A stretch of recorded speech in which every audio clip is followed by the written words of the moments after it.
17 বছরের নির্বাসিত জীবন শেষে 25 ডিসেম্বর দেশে ফিরছেন বিএনপির ভারপ্রাপ্ত চেয়ারম্যান তারেক রহমান। নানা মিথ্যা প্রচারণা, ষড়যন্ত্র তত্ত্ব ও জল্পনা কল্পনার অবসান ঘটিয়ে দেশের মাটিতে পা ফেলার সিদ্ধান্ত নিয়েছেন দেশের সবচেয়ে বড় দলের নেতা তারেক রহমান।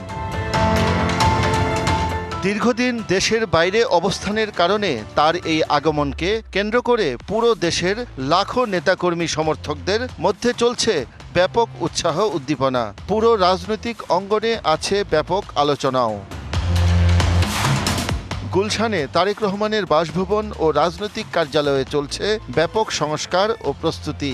দেশে ফিরে যে বাড়িতে উঠবেন সেই গুলশান এভিনিউয়ের 196 নম্বর বাসভবনটি নতুন করে সাজানো হচ্ছে।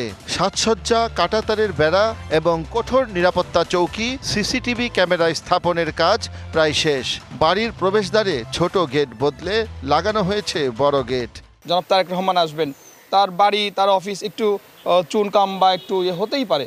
এগুলো দলীয় কর্মসূচি ছাপিয়ে তারেক রহমানকে বরণ করার জন্য দেশবাসী উন্মুখ, এবং দেখবেন কোটি মানুষের এখানে সমাগম ঘটবে। তারেক রহমানের আগমনে তৃণমূল থেকে কেন্দ্র সর্বত্রই সাংগঠনিকভাবে ব্যাপক প্রস্তুতি নিচ্ছে বিএনপি।